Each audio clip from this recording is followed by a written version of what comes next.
જ્યારે રાજાશાહી હતી ત્યારે ખુદ રાજા વેશ પલટો કરીને છુપી રીતે પોતાના રાજની અંદર રજવાડામાં ફરતા, ગુપ્ત રીતે જાતે જ લોકોના દુઃખ દર્દ જાણવાનો પ્રયાસ કરતા અને પોતાના જ પ્રદેશનું એડમિનિસ્ટ્રેશન કેવું છે, કેવા બદલાવ જરૂરી છે એ જાણવાનો એ પ્રયાસ થતો. એ સફળ પ્રયાસ હતો. દેશ આઝાદ થયો, લોકશાહી દેશ થયો અને શાસન નેતાઓના હાથમાં આવ્યું, શાસન અધિકારીઓના હાથમાં આવ્યું. અધિકારીઓ એસી ચેમ્બરમાં બેઠા બેઠા કાર્યવાહી કરે અને નેતાઓને મંચ સિવાય જનતાની વચ્ચે જવાનો ક્યારેય સમય ન મળે. કદાચ એ જ કારણ છે કે આપણા પ્રદેશ સહિત દેશભરના તમામ રાજ્યોમાં ઓછા વત્તા પ્રમાણમાં નાગરિકોને હેરાનગતિ વધી, ભ્રષ્ટ અધિકારીઓ પ્રોત્સાહિત થયા. કારણ કે તેમને ખબર હતી કે જમીની હકીકત પ્રશાસન સુધી પહોંચવાની નથી, જેટલું લૂંટાય તેટલું લૂંટી લો. પણ આ તમામની વચ્ચે એક અધિકારીએ વેશ પલટો કરી ઉત્કૃષ્ટ ઉદાહરણ સમાજ સામે મૂક્યું છે. એક અધિકારી જ્યારે એ જ જૂના જમાનાની સ્ટાઇલથી વેશ પલટો કરે છે ને, ત્યારે કેવો બદલાવ આવી શકે છે તેનું સૌથી મોટું ઉદાહરણ પંચમહાલ જિલ્લામાં જોવા મળ્યું છે. પંચમહાલ જિલ્લાના જિલ્લા પુરવઠા અધિકારી ફૂલસ્ક્રીન દ્રશ્યો જોજો. આપ જે અમને જોવો છો ને, આ સામાન્ય નાગરિક બનીને આવેલા વ્યક્તિ, ધોતિયું પહેર્યું છે, એક ગામડાના વ્યક્તિ હોય અને એ રીતે પોતાના જિલ્લાની અંદર આ પુરવઠા અધિકારી છે તે પહોંચ્યા છે વેશ પલટો કરીને. એસટી મકવાણા સાહેબ મામલતદાર કચેરી પહોંચ્યા. આજકાલ આપ તમામ લોકો જાણો છો રેશનિંગ કાર્ડનું કામ ચાલે છે અને એની પ્રક્રિયા માટે અલગ અલગ પોતાના 5-7 અરજદાર જે રિયલ અરજદારો હતા તેમની સાથે વેશ પલટો કરીને પહોંચ્યા. આખી સિસ્ટમ જોઈ, આખી સિસ્ટમ જાણી, નાગરિકોને પડતી સમસ્યા જાણી તો વેશ પલટો કરેલો હતો. સામે બેઠેલા કર્મચારીને ખબર જ નહોતી કે તેમની સામે અરજદારોની સાથે અરજદાર બનીને આવેલા જિલ્લા પુરવઠા અધિકારી છે. અને એટલે જ સામાન્ય જે લોકો આવતા હોય છે નાગરિકો, એમના માટે જે પણ આ કાર્ય માત્ર ને માત્ર રેશન કાર્ડનું આ જે કાર્ય ચલણ ભરવાનું હોય છે 23 રૂપિયાનું, એ કાર્ય નાગરિકોને એ કાર્ય માટે 300 રૂપિયા કરતાં પણ વધુ ખર્ચવા પડતા હતા. કર્મચારીઓ કોઈ કારણ વગર, કોઈ પરિપત્ર વગર લોકો પાસે બિનજરૂરી એફિડેવિટ કરાવડાવતા હતા. એટલું જ નહીં, એફિડેવિટ કરવા પાછળના ખર્ચા દુનિયાભરના 10 સ્ટેમ્પ જે હોય, 50 રૂપિયાનો સ્ટેમ્પ હોય તો એના 60-70 રૂપિયા લેવાય, 100 રૂપિયાનો સ્ટેમ્પ હોય તો 120 રૂપિયા લેવાય, એફિડેવિટ કરવાના રૂપિયા લેવાય. આ બધાનો પર્દાફાશ આ ખુદ અધિકારીએ વેશ પલટો કરીને કર્યો. અને જ્યારે કર્મચારીઓને ખબર પડી, જ્યારે અધિકારી સાહેબ મૂળ કપડામાં આવ્યા, ત્યારે કર્મચારીઓને પરસેવો છૂટી ગયો. પેન્ટમાં શું થઈ ગયું હશે એવું નથી બોલતો. કારણ કે જ્યારે લૂંટ પકડાય છે ને, તમારી ચોરી પકડાય છે ને, પાપ પકડાય છે ને, અને એક અધિકારી ગુપ્ત વેશમાં આવીને પકડે છે ને, ત્યારે ભલભલાનું પેન્ટ ભીનું થઈ જાય છે ને થવું જ જોઈએ. એવું ત્યાં થયું છે પંચમહાલમાં. કેવી રીતે નાગરિકોને હેરાન કરવામાં આવે છે. જે રેશનિંગ કાર્ડની પ્રક્રિયા 23 રૂપિયામાં થાય એનો 300 થી 350-400 રૂપિયા સુધીનો ખર્ચો થતો હતો. એ પરવા કર્યા સિવાય કે હું આ જિલ્લાનો અધિકારી છું, હું અધિકારી છું અને મારા જ કર્મચારીઓ, મારા સહકર્મીઓનું પાપ ખોલીશ તો વિભાગ બદનામ થશે, એની ચિંતા ન કરી, પણ નાગરિકોને ન્યાય અપાવવો જોઈએ એની ચિંતા કરી આ અધિકારીએ વેશ પલટો કર્યો. જે ઓડિયો રેકોર્ડ થયો છે વિડીયોની સાથે પ્રોપર નથી, છતાં પણ સમજવાનો આપણે પ્રયાસ કરીએ જોઈને.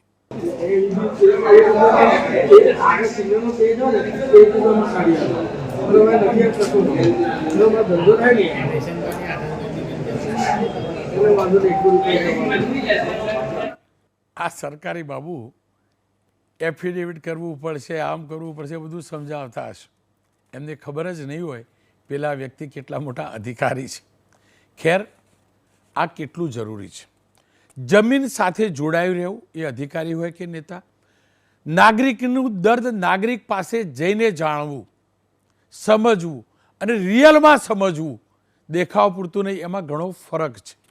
અને એ પ્રયાસ થાય છે ને ત્યારે સાચા અર્થમાં સુશાસન આવે છે. સુશાસન લાવવાનો પ્રયાસ દેશની સરકાર હોય કે રાજ્યની કોઈ પણ પક્ષની સરકાર એ ઈચ્છતી જ હોય કે એના પ્રદેશમાં સુશાસન આવે.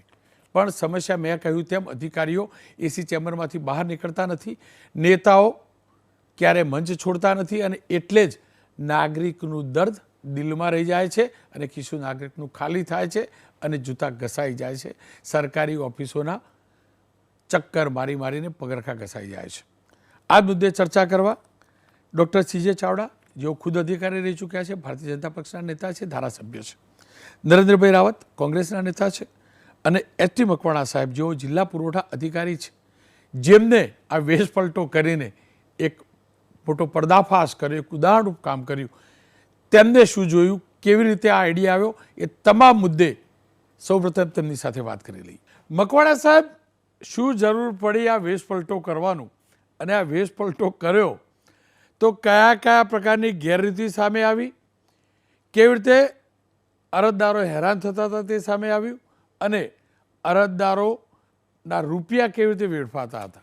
નમસ્તે રોનકભાઈ, આપ જાણો છો કે રાજ્ય સરકારનો જે લોકાભિમુખ અને પારદર્શક વહીવટના ભાગરૂપે અને અન્ન અને નાગરિક પુરવઠા વિભાગ દ્વારા જે રેશન કાર્ડ સંબંધિત જે સેવાઓ પૂરી પાડવામાં આવે છે મામલાદાર કચેરી આપણી પુરવઠા શાખાની અંદર, તો એની અંદર જે ફોર્મ નંબર 2 થી કરી અને ફોર્મ નંબર 9 સુધી જે જુદી જુદી સેવાઓ પૂરી પાડવામાં આવે છે, જેમાં નવું રેશન કાર્ડ આપવું, નામ ડિલીટ કરવું, નામ એડ કરવું, નવીન રેશન કાર્ડનું વિભાજન કરવું, નવી રેશન કાર્ડ આપવું, તો આ બધા જે કામગીરી થાય છે તો એની અંદર સરકારના વિવિધ પરિપત્રો છે. સામાન્ય વહીવટ વિભાગનો ખાસ પરિપત્ર છે કે કોઈ એફિડેવિટ લેવાનું થતું નથી આ સેવાઓની અંદર, અને ફક્ત સેલ્ફ ડિક્લેરેશન એટલે કે સ્વઘોષણા જ કરવાનું થાય છે. તો આ પરિપત્રોનું પાલન થાય છે કે કેમ, અરજદારોના કોઈ તકલીફ તો નથી પડતી ને, આ સેવાઓની અંદર કોઈ આર્થિક બોજો વધારાનો સહન નથી કરવો પડતો ને, અને એમને જે નિર્ધારિત સમયમાં જે સેવા મળવી જોઈએ એ સેવા અને લાભ મળે છે કે કેમ, આને ધ્યાનમાં રાખી અને અમે એક અરજદાર બન્યા હતા, અને સાથે 5 અરજદારો એવા પણ રાખ્યા હતા કે જેઓને રેશન કાર્ડ સંબંધી આવી કામગીરી હતી. અને સવારે 11 વાગે છે કચેરી ખોલ્યા પછી ગયા, અને ત્યાં જઈ અને એક્ટિવિટીની અંદર જઈને ફોર્મ લીધું, ફોર્મ લઈ અને પછી અમને ત્યાં મોકલ્યા પિટિશન રાઇટર અને સ્ટેમ્પ વેન્ડર પાસે કે તમારે એફિડેવિટ કરાવવું પડશે. તો એ એફિડેવિટની આખી પ્રક્રિયા કરી. ત્યાં સ્ટેમ્પ વેન્ડરે 50ના સ્ટેમ્પના 60 લીધા તો પણ અમે ચૂકવ્યા, 100ના 120 લીધા તો ચૂકવ્યા, પછી લખવાના 150 રૂપિયા લીધા, અને એ બધી પ્રક્રિયા કરી અને પછી પાછા એક્ટિવિટીમાં ફોટો પડાવવા મોકલ્યા. તો આ પ્રક્રિયા કરી. તો આ પ્રક્રિયા જે છે એ સરકારે છે એ 2021થી એફિડેવિટ જ કાઢી નાખ્યું છે કે આ સેવાઓની અંદર કોઈ એફિડેવિટ કરવાની જરૂર નથી, ફક્ત સેલ્ફ ડિક્લેરેશન કરવાનું છે. તો આ વિગતો છે અમારા ધ્યાને આવી, એટલે કે અરજદારોને આ જે પ્રક્રિયા જે કરાવવામાં આવે છે એ ખોટી પ્રક્રિયા કરાવવામાં આવે છે એમ. મકવાણા સાહેબ, બિનજરૂરી એફિડેવિટ કરાવડાવવું અને સ્ટેમ્પની રકમ કરતાં વધુ રૂપિયા વસૂલવા, તમને શું લાગે છે? જે પણ લોકો આ કરતા હતા એ પરિપત્રની ગેરસમજના કારણે કરતા હતા કે પછી અરજદારો પાસેથી રૂપિયા કોઈને કોઈ રસ્તે ઉઘરાવાય તે માટે કરતા હતા? આપનું શું માનવું છે? હા, બિલકુલ. કારણ કે અત્યારે આપણે જાણીએ છીએ કે ગરીબ માણસ અને રોજનું કમાઈ અને રોજનું ખાવાવાળા હોય તો એના માટે એક સમય તો બગડે છે, સાથે સાથે આર્થિક બોજો પણ સહન કરવો પડે. તો એ ન થાય એના માટે જ અમે આ પ્રવૃત્તિ બંધ કરાવવા માટે જ આયોજન કરેલું હતું. કેમ કે જુઓ, તમે આ વેશપલટો કરીને ગયા, એમનું પાપ સામે આવી ગયું, તમે ઓરિજિનલ વેશમાં અધિકારી તરીકે આવી ગયા છો, ત્યારે તેમનું રિએક્શન શું હતું, અને શું હવે જે પણ ખેલ ચાલતા હતા એના ઉપર બ્રેક લાગી છે ખરી? આ રૂપિયા ઉઘરાવવાનો કાર્યક્રમ બંધ થયો છે ખરો? ત્યાં બંધ થઈ ગયા. હવે કાલથી જ્યારે આ પ્રક્રિયા હાલે પછી જ્યારે 4 વાગે ખબર પડી પછી તો અમે જે વેશભૂષા હતો એ કાઢી નાખ્યો અને એના પછી ખ્યાલ આવ્યો કે બીજે દિવસે તેમણે બધું બંધ કરી દીધું છે અને આખા જિલ્લાની અંદર જે પણ કાંઈ આ કચેરીઓની અંદર આ થતું હતું એ બંધ થઈ ગયું. કેમ કે આપે આ અદ્ભુત પ્રયાસ કર્યો અને અધિકારીઓ ઈચ્છતા પણ હશે કે સુચારુ રૂપે બધું ચાલે, પણ કેટલીક વાર એવું પણ બનતું હોય કે જમીન ઉપરથી સાચી વાતો તેમના સુધી ન પહોંચતી હોય. આ સંજોગોમાં જમીન જાણવા માટે, જમીનની હકીકત જાણવા માટે વેશ પલટો કરવો અથવા ગુપ્ત રાહે તપાસ કરવી કોઈ પણ અધિકારી માટે કેટલું જરૂરી બને છે અને એ પ્રકારની તપાસનો સુશાસનમાં કેટલો ફાયદો થાય છે. જો બિલકુલ રોનકભાઈ, આપણને ખ્યાલ છે કે કોઈ પણ સર્વિસ લેવી હોય તો આપણે કોઈ પણ અધિકારી પાસે કે કર્મચારી જોડે જઈએ તો એ કેવી રીતે વર્તન કરે છે, કેવી સર્વિસ આપે છે, તો એના માટે તો અરજદાર જ બનવું પડે અને અરજદાર બનીને જ આખી પ્રક્રિયામાંથી જ્યારે પસાર થઈએ ને ત્યારે જ રિયાલિટી ખબર પડે. જેમ આપણે કહેવત નથી કે શિયાળાની ટાઢ કેવી પડે, તો કે જો 2 ગોદડા ને ધાબળો ઓઢીને સૂઈ જાય તો એને કાંઈ ઠંડીની ખબર ન પડે, પણ રાત્રે જો રાયડાની અંદર ખેતરમાં પાણી વાળીએ વગર કાંબળે ઉડ્યા સિવાય તો ખબર પડે કે ઠંડી કેવી પડે છે. એટલે આ પ્રક્રિયામાંથી અમે પસાર થયા આખી તો ખ્યાલ આવી ગયો કે રિયાલિટી કે અરજદારે કેટલી જગ્યાએ જવું પડે છે અને કેટલી પ્રક્રિયા ફોલો કરવી પડે છે. એટલે ખરેખર એક આ જે અમે જાત અનુભવ કર્યો એનાથી એક પ્રસ્થાપિત થયું અને એક ખ્યાલ આવ્યો કે અરજદારે જે કેટલી જગ્યાએ જવું પડે છે અને કઈ કઈ પ્રક્રિયામાંથી પસાર થવું પડે છે અને કેટલો આર્થિક બોજો એને વેઠવો પડે છે. હવે વાત કરી લઈએ ડૉક્ટર CJ ચાવડા સાથે. ચાવડા સાહેબ, આપ તો ખુદ અધિકારી રહી ચૂક્યા છો અને હકીકત છે આ બાબુરાજ ચાલે છે. બાબુઓ ઘણા બધા ભ્રષ્ટ નહીં હોય, ઘણા પ્રમાણિક પણ હશે, પણ એમની સાથે સાચી વાત એમની પાસે પહોંચતી પણ નહીં હોય કે આવી રીતે જમીન ઉપર લૂંટ ચાલે છે. કેટલું જરૂરી છે ઉચ્ચ અધિકારીઓએ કોઈ ને કોઈ રીતે, વેશ પલટો નહીં પણ કોઈ ને કોઈ રીતે જમીનની હકીકત જાણવી, રિયલ નાગરિક અરજદારનું દર્દ જાણવું, અને જાણે છે એ દર્દ જાણે છે તો એનાથી કેટલો સુધાર આવી શકે છે. રોનકભાઈ, જિલ્લા પુરવઠા અધિકારીએ જે પગલું ભર્યું એ પ્રશંસનીય છે, પરંતુ લોકશાહીમાં અને સરકાર લોકાભિમુખ વહીવટ જ્યારે બનાવવા જતી હોય ત્યારે વખતે સુધારા કરતી હોય છે, ઠરાવો કરતી હોય છે. આ વિભાગમાં પણ 2023ની સાલમાં એક સુધારો થયેલો છે અને એ અન્ન નાગરિક પુરવઠા વિભાગના સુધારાથી એફિડેવિટ કરવાનું રહેતું નથી. સેલ્ફ વ્યક્તિ પોતે જ એનું જાહેરાત કરે કે હું સાચો છું. અને મને એમ લાગે છે કે એ પરિપત્રનો અમલ દરેક જિલ્લામાં થવો જોઈએ. પરિપત્રનો અમલ ઉચ્ચ અધિકારીઓ કરાવવાનો હોય છે. જિલ્લાના જિલ્લા પુરવઠા અધિકારીએ અને સંકલનની મિટિંગમાં કલેક્ટરશ્રીએ જે કોઈ પ્રશ્ન, અને સંકલનની મિટિંગમાં મેમ્બર ઓફ પાર્લામેન્ટ પણ ઉપસ્થિત હોય, ધારાસભ્ય પણ ઉપસ્થિત હોય, જિલ્લા પંચાયતનો પ્રમુખ પણ ઉપસ્થિત હોય અને તાલુકાના બધા જ અધિકારીઓ અને જિલ્લાના અધિકારીઓ ઉપસ્થિત હોય છે. આવું હોવા છતાં પણ ક્યાંક એમના ધ્યાને આવ્યું છે કે એફિડેવિટ લેવામાં આવે છે અને કર્મચારીઓ પ્રજાને ગાંઠતા નથી, તો એમને છુપાવે છે. જઈને પ્રયત્ન કર્યો, સારો પ્રયત્ન છે. આની અંદર ઇન્ટેન્શન જુઓ તમે, એફિડેવિટ પછી એના દસ્તાવેજની રકમ જે છે સ્ટેમ્પ કરતાં વધુ લેવી, એફિડેવિટ બનાવી આપવાના ખર્ચા કરવા, 50 રૂપિયાના સ્ટેમ્પના 60 લેવા, 100ના 150 લેવા, આ બધી જે રોકડી થાય છે, જો ધારાસભ્ય સુધી વાત પહોંચતી હશે. અનેકવાર તમે પણ જાણો છો, હું પણ જાણું છું, તમારા જેવા સક્રિય ધારાસભ્યો વાત મૂકે પણ છે, કેમ કે આપ તો પ્રશાસનિક અધિકારી રહી ચૂક્યા છો, એટલે આપનાથી ઉચ્ચ અધિકારી જે પણ હશે વાત કન્વિન્સ એને થવું જ પડતું હશે. પણ આ બધા અધિકારીઓ જે સમજે છે કે જનપ્રતિનિધિની વાત સાચી નહીં, કારણ કે એમને જમીન જાણી નથી. આ વ્યક્તિએ ચોખ્ખું કહ્યું, એક પ્રકારનો ભ્રષ્ટાચાર જ છે કે વધુ રૂપિયા વસૂલવામાં આવે છે. આ વાત પર તો અહીંથી ઉજાગર થઈને મારું શું કહેવું છે કે નોટરી કરવા જાય તો 50 રૂપિયાનો સ્ટેમ્પ લે તો 50 રૂપિયા જ આપવાના હોય છે. કારણ કે 50 રૂપિયા સ્ટેમ્પ પેન્ડરને 50 રૂપિયાનો સ્ટેમ્પ 50 રૂપિયામાં આપે, એમાં એનું કમિશન સરકારીને આપે છે 4 રૂપિયા કે 5 રૂપિયા. 100 રૂપિયાનો સ્ટેમ્પ હોય તો 7 કે 8 રૂપિયા કમિશન ઓલરેડી 100 રૂપિયાના સ્ટેમ્પમાં જ આવી જાય છે. એટલે પ્રજા પાસેથી 101 લેવાના થતા નથી. એટલે જે કરે છે વધારે લે છે એ ભ્રષ્ટાચાર કહેવાય. પછી ટાઈપના જે પૈસા લે છે 150 રૂપિયા કે 100 રૂપિયા કે 200 રૂપિયા, એ પણ ખોટા છે. ટાઈપના એટલા બધા પૈસા ન હોય, ટાઈપના 5-10 રૂપિયા હોય કે 10-15 રૂપિયા હોય, જે પ્રાઇવેટ માણસ કરી આપતો હોય, એટલે એ બધા ભ્રષ્ટાચારો નાના મોટા થઈને સરવાળો 400-500 રૂપિયા પહોંચ્યો અને આવા અનેક અરજદારો રોજ આવતા હોય એટલે લાખોનો ભ્રષ્ટાચાર આખા રાજ્યમાં થાય વાત સાચી છે, પરંતુ એના માટે પ્રજાએ પણ જાગૃત થવાની જરૂર છે, તંત્રએ પણ જાગૃત થવાની જરૂર છે અને જે લોકો બેઠા છે એને પણ પ્રમાણિકતાથી વર્તવાની જરૂર છે. આપે એબીપી ન્યૂઝમાં આપે પણ હું તો બોલીશમાં આ લઈને સમગ્ર રાજ્યમાં આ સંદેશો પહોંચાડ્યો એ પણ પ્રશંસનીય છે. બિલકુલ. ચાવડા સાહેબ, આપનો ખૂબ ખૂબ આભાર. ખેર, અધિકારી જ નહીં, જનપ્રતિનિધિઓ પણ આવો પ્રયાસ કરી ચૂક્યા છે. રાજેન્દ્રભાઈ ત્રિવેદી ખુદ પુરવઠા મંત્રી હતા, મહેસૂલ મંત્રી હતા, અને મહેસૂલ મંત્રી જ્યારે હતા ત્યારે મહેસૂલ વિભાગમાંથી એજન્ટ પ્રથા દૂર કરવા ગમે ત્યારે રિક્ષામાં પહોંચી જતા હતા અને રેડ કરતા હતા. ઘણા લોકોને દુખતું હતું. રાજેન્દ્રભાઈ ત્રિવેદીનો એ સંનિષ્ઠ પ્રયાસ અનેક લોકોને એ દુખતો હતો, કારણ કે એમનું પાપ સામે આવતું હતું. મીડિયા પહોંચી જાય, સીધું લાઈવ થઈ જાય, એ અધિકારી એ તાઉદ ખુલ્લા પડી જતા હતા. અને આવો જ એક સકારાત્મક પ્રયાસ પણ થયેલો. એવું નથી કે આવી છાપેમારીમાં બધું નેગેટિવ જ આવે છે, સારું થાય છે એ પણ આવે છે. ભાવનગર રેન્દા રેન્જ આઈજી ગૌતમ પરમાર પણ આ જ પ્રકારે સરપ્રાઇઝ વિઝિટે રાત્રે નીકળેલા, અડધી રાત્રે, કેમ કે કોમ્બિંગ નાઇટ અને પેટ્રોલિંગની નાઇટ હોય. બધા કહેતો ખરા પેટ્રોલિંગ થાય છે, પણ ખરેખર પેટ્રોલિંગ થાય છે કે નહીં, અને નાગરિકોને હેરાન તો કરવા નથી આવતા ને.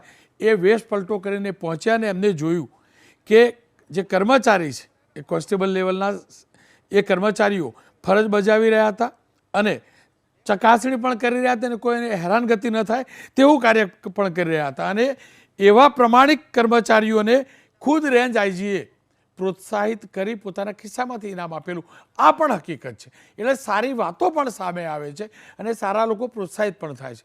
નરેન્દ્રભાઈ મારી સાથે જોડાયા છે. નરેન્દ્રભાઈ, કોઈ પણ પ્રશાસન હોય એને યશ એટલે નથી મળતો કે બાબુ હાવી થઈ જાય છે, જમીની હકીકતથી દૂર ભાગે છે.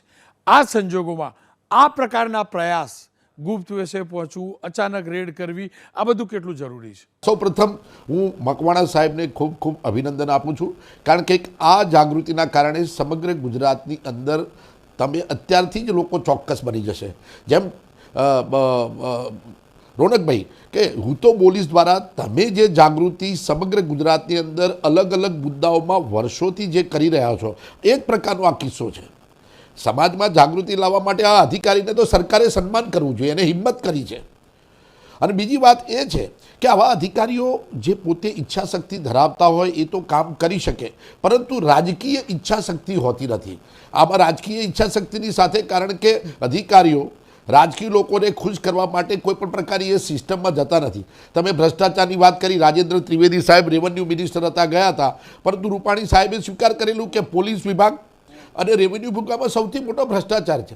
એટલે ભ્રષ્ટાચારના સ્વરૂપો તો બહુ મોટા છે ને ભ્રષ્ટાચાર અલગ અલગ પ્રકારના હોઈ શકે, એની તો ઘણી વિગત હોય, પરંતુ સામાન્ય માણસને પડતી મુશ્કેલી, હમણાં ચાવડા સાહેબે કીધું કે આ સર્ક્યુલર છે, લોકોએ જાગૃતિ આવે. એ ગામડામાંથી રાશન કાર્ડ કરાવવા જતો માણસ, એને સર્ક્યુલરના નિયમો પણ ખબર ના હોય. એ તો અધિકારી અને સરકારી તંત્રે આમાં ભ્રષ્ટાચાર ન ઘૂસે. એટલે એક પ્રકારનું ઉદાહરણ જે મકવાણા સાહેબે આપ્યું, અને આજે ગુજરાતમાં હું ચાવડા સાહેબને કહી શકું કે તમે જાગૃત ધારાસભ્ય તમારા તાલુકામાં ન થતું હોય, પરંતુ આ એફિડેવિટનું ચક્કર અને આ બધી જ બાબતો દરેક જિલ્લાઓમાં, દરેક મથકોએ, નાગરિક સેવા કેન્દ્રોમાં, રાશન કાર્ડમાં પડતી હાલાકી અને બીજા બધા કાગળિયામાં પણ આ જ પ્રકારનો ભ્રષ્ટાચાર છે. એટલે આ એક ઉદાહરણરૂપ કામગીરી, એને આપણે પ્રશંસાની સાથે સાથે સમગ્ર ગુજરાતની અંદર આના પડઘા પડશે. અને ફોર્ચ્યુનેટલી હું તો પોલીસના કાર્યક્રમમાં આ ઘટનાને તમે જે પ્રકારે સ્વરૂપ આપ્યું એના કારણે લોકોમાં અને બીજા જિલ્લાઓમાં આજથી તો કામગીરી શરૂ થઈ ગઈ હશે. બીજા અધિકારીઓ પણ જાગૃત થાય. ભૂતકાળની અંદર હું અધિકારીઓની બાબતમાં પણ વાત કરી શકાય કે અધિકારીને GR ખેરનારને આપણે બોમ્બે માટે યાદ કરી શકીએ, SR રાવને સુરતની અંદર પ્લેગ હોય કે સુરતની અંદર સ્વચ્છતા માટે આપણે કરી શકીએ. અત્યારની કેડરની અંદર ઘણા બધા IS ઓફિસરો સાથે હું વર્ષોથી રાજકીય રીતે દરરોજ સંપર્કમાં હોવાથી ઘણા બધા IS ઓફિસરો, કોરોનાની કામગીરી કર્યું તો અમારા ત્યાં ડૉક્ટર વિનોદ રાવ, જે પણ વિવાદાસ્પદ હોય પણ હી હેઝ ડન એક્સલન્ટ કામગીરી. બીજા એક રાજીવ ગુપ્તા, જેમણે જે કહી શકાય કે સરદાર સરોવરમાં રિમાર્કેબલ કામગીરી કરીને ટાઈમ બાઉન્ડ કામ કર્યું છે. એવા અજય ભાદુ છે, એવા ઘણા બધા ઓફિસરો છે કે જે લોકો ખરેખર ઈચ્છા શક્તિ હોય તો તંત્રને જાગૃત કરીને રિમાર્કેબલ કામગીરી કરી શકતા છે.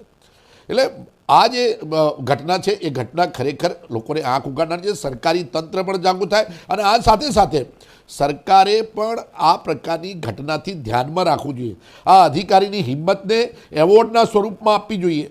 કારણ કે એવું ના થાય કે આ તો કામગીરી કરી, સરકારની પોલ ખુલી ગઈ, કારણ તો પછી અધિકારીને આ કામગીરીને ખોટી રીતે ન બોલાવવામાં આવે એ જોવાની જવાબદારી પણ છે રાજનેતાઓની છે. નરેન્દ્રભાઈ, આપનો ખૂબ ખૂબ આભાર. એ વાત સાચી છે કે આવા અધિકારીઓને પ્રોત્સાહિત કરવા જરૂરી છે. ધવલભાઈ આઈએસ, જેઓ શાળામાં ગયેલા અને શિક્ષણમાં કેટલી તકલીફ છે એનો પત્ર પણ લખેલો, એવા અધિકારીઓને પ્રોત્સાહિત કરવા જોઈએ. ભૂલથી પણ ન વિચારવું જોઈએ, ભૂલથી પણ ન વિચારવું જોઈએ કે મારું ખરાબ દેખાશે. જે વ્યક્તિ આયનો દર્શાવ બતાવે છે એ તમને બદનામ કરવા નથી બતાવતો, હકીકત રજૂ કરવા માટે બતાવે છે. મેં પણ સરકારની ટીકા કરતા અનેક કાર્યક્રમો કર્યા છે, અનેક અધિકારીઓનો ભ્રષ્ટાચાર ખોલ્યો છે અને ખોલતો રહીશ, પર્દાફાશ કરતો રહીશ. પણ જે અધિકારીઓ સારું કાર્ય કરે છે, સમાજ ઉપયોગી કાર્ય કરે છે, સમાજને દિશા આપવાનું કામ કરે છે, આવો વેશ પલટો કરીને જમીનની હકીકત જાણી નાગરિકનું દર્દ દૂર કરવાનો કાર્ય કરે છે, તે તમામને સલામ.